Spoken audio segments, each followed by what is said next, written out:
आज की कहानी है विक्रम बेताल की चौथी कहानी, ज्यादा पापी कौन। बेताल के उड़ने के बाद दोबारा विक्रमादित्य वृक्ष की ओर दौड़े और पेड़ पर उल्टे लटके बेताल को कंधे पर लाद कर चल पड़े। इसी बीच एक बार फिर बेताल ने राजा को एक नई कहानी सुनाते हुए कहा, बहुत समय पहले एक भोगवती नाम की नगरी हुआ करती थी। उस नगरी में राज रूपसेन का राज हुआ करता था। राजा को शादी करने का बड़ा मन था। एक दिन राजा ने अपने चिंतामणि नाम के तोते से पूछा, बताओ मेरी शादी किसके साथ होगी। तोते ने कहा, मगध की राजकुमारी चंद्रवाती से। राजा ने तोते की बात सुनने के बाद एक ज्योतिषी को बुलाकर यही सवाल पूछा। ज्योतिषी ने भी राजा को वही उत्तर दिया जो तोते ने दिया था। मगध की राजकुमारी को भी अपने होने वाले वर के बारे में जानने का बड़ा मन था। राजकुमारी ने अपनी मैना मंजरी से पूछा, अरे ये बताओ मेरा विवाह किसके साथ होगा।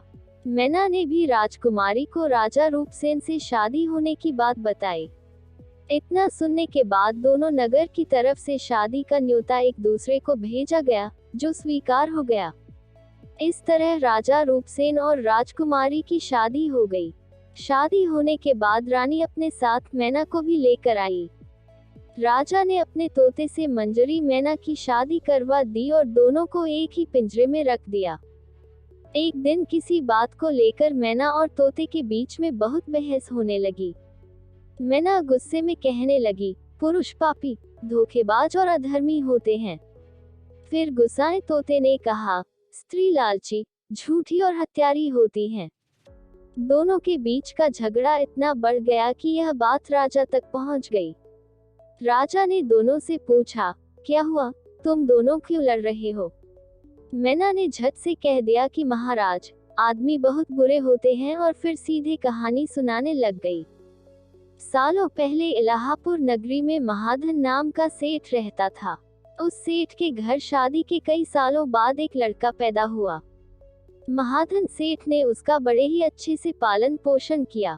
अच्छे संस्कार मिलने के बाद भी सेठ का बेटा बड़ा होकर जुआ खेलने लगा। जुए की लत में वो सारा पैसा जुआ खेलते हुए हार गया। इसी बीच सेठ की मौत हो गई। जुए की लत की वजह से न तो लड़के के पास पैसे बचे और न पैसा कमाने वाला बाप, तो लड़का अपना नगर छोड़कर चंद्रपुरी नगर पहुंच गया। नए नगर पहुंचकर लड़के की मुलाकात कर्ज देने वाले साहूकार हेमगुप्त से हुई। लड़के ने अपने पिता के बारे में साहूकार को बताया और एक झूठी कहानी उसको सुनाने लगा। उसने कहा कि वो जहाज लेकर बहुत बड़ा सौदा करके लौट रहा था। उसी समय समुद्र में इतना तेज तूफान आया कि उसका जहाज वहीं डूब गया और वो बच बचाकर यहाँ पहुंचा है। इतना सुनते ही साहूकार ने उसे अपने घर में रहने की इजाजत दे दी। इसी बीच हेमगुप्त साहूकार को ख्याल आया कि सेठ का ये लड़का मेरी बेटी के लिए अच्छा वर साबित हो सकता है। तुरंत साहूकार ने अपनी बेटी की शादी सेठ के बेटे से करवा दी। शादी के कुछ दिन तक अपने दामाद का काफी सत्कार करने के बाद साहूकार ने अपनी बेटी को खूब सारा धन देकर विदा कर दिया। दोनों के साथ साहूकार ने एक दासी को भी भेजा। रास्ते में सेठ के बेटे ने अपनी पत्नी से कहा, सारे गहने मुझे दे दो, यहाँ कई लुटेरे हैं। उसकी पत्नी ने ऐसा ही किया।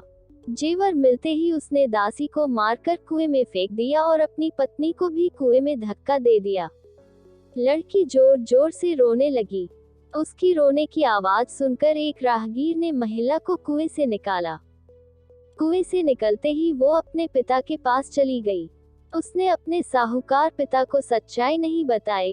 उसने कहा, कुछ लुटेरे ने उन्हें लूट लिया और दासी को मार दिया। साहूकार ने अपनी बेटी को दिलासा देते हुए कहा, चिंता मत करो, तुम्हारा पति जिंदा होगा और वो कभी न कभी जरूर लौटकर आ जाएगा। उधर लड़का अपने नगर पहुंचकर दोबारा सारे पैसे और जेवरात जुए में हार जाता है। पैसे खत्म होने के बाद उसकी हालत बहुत बुरी हो गई। इससे परेशान लड़का दोबारा साहूकार के पास जाता है। वहां पहुंचते ही उसकी मुलाकात पत्नी से होती है। वो उसे देखकर बहुत खुश होती है और बताती है कि उस दिन जो कुछ भी हुआ उसने अपने पिता को नहीं बताया है। वो उस झूठी कहानी के बारे में अपने पति को बताती है। जैसे ही साहूकार अपने दामाद को घर में देखा तो उसने उसका स्वागत किया। कुछ दिन साहूकार के घर में रहने के बाद एक रात को मौका देखकर सेठ का बेटा अपनी पत्नी को मारकर उसके सारे जेवरात लेकर फरार हो जाता है। ये कहानी बताने के बाद मैना कहती है, महाराज ये सब होते हुए मैंने खुद अपनी आंखों से देखा है। यही वजह है मैं आदमियों को पापी कहती हूँ। मैना की कहानी सुनने के बाद राजा तोते से कहता है, अब तुम बताओ स्त्रियों को बुरा क्यों कह रहे थे। ये सुनते ही तोता भी कहानी सुनाने लग जाता है। वो बताता है कि एक समय वो कंचनपुर में सागरदत्त नाम सेठ के यहाँ रहता था। उसके बेटे का नाम श्रीदत्त था, जिसकी शादी पास के ही नगर श्री विजयपुर के सेठ सोमदत्त की बेटी से हुई थी। शादी के बाद व्यापार करने के लिए लड़का परदेश चला गया। उसकी पत्नी जयश्री उसका इंतजार बेताबी से करती थी, लेकिन 12 साल गुजर गए, लेकिन वो परदेश से लौटकर नहीं आया। अपने पति का इंतजार करते हुए एक दिन महिला अपनी छत से एक पुरुष को आते हुए देखती है। वो उसे बेहद पसंद आता है। वो उसे अपनी सहेली के घर बुलाती है। वो उससे बात करती है और उससे रोज अपनी सहेली के घर मिलने को कहती है। अब श्रीदत्त की पत्नी जयश्री उस युवक से रोज मिलने लगी। ऐसा होते होते कुछ महीने बीत गए। इसी बीच एक दिन जयश्री का पति श्रीदत्त परदेश से लौट आता है। महिला अपने पति को देखकर परेशान हो जाती है। थका हारा श्रीदत्त आराम करने के लिए बिस्तर पर लेटते ही एकदम सो जाता है। मौका देखते ही उसकी पत्नी उस युवक से मिलने के लिए अपनी सहेली के घर चली जाती है। रात को उसे बाहर जाते हुए देख एक चोर उसका पीछा करता है। वो देखता है कि वो किसी घर में चली गई। अफसोस, वो युवक सांप के काटने की वजह से मर जाता है। जैसे ही जयश्री उसे देखती है तो उसे लगता है कि वो सो रहा है। वो उसके करीब जाती है। उसी समय पास के पीपल के पेड़ पर बैठा भूत मरे हुए युवक के शरीर में घुसता है और महिला की नाक काटकर वापस पेड़ पर बैठ जाता है। रोते हुए वो अपनी सहेली के पास पहुंची और उसे पूरी कहानी बताई। सब कुछ सुनकर उसकी सहेली जयश्री को सलाह देती है कि चुपचाप घर चली जाओ और जोर जोर से रोने लग जाना। जैसे ही कोई नाक के बारे में पूछे तो कह देना कि तुम्हारे पति ने काट दी है। वो ऐसा ही करती है। लड़की का पिता श्रीदत्त की शिकायत करता है।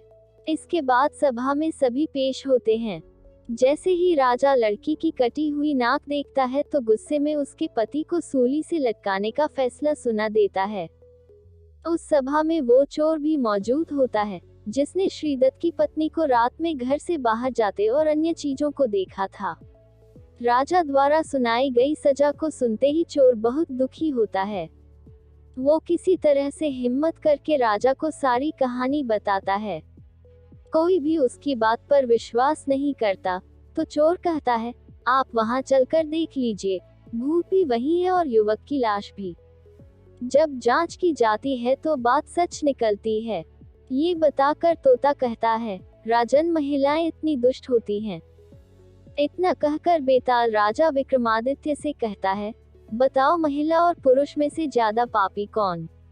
राजा कुछ देर सोचकर बताते हैं, महिला ज्यादा पापी है। बेताल कहता है, कैसे। राजा ने जवाब में कहा, विवाहित होने के बावजूद महिला की पर पुरुष पर नजर थी और उसने अपने पति को धोखा दिया। कहानी से सीख, इंसान को कभी भी झूठ नहीं बोलना चाहिए। झूठ बोलने का परिणाम हमेशा बुरा ही होता है। ऐसी और मजेदार कहानियां सुनने के लिए मेरे चैनल को लाइक, सब्सक्राइब और शेयर करें।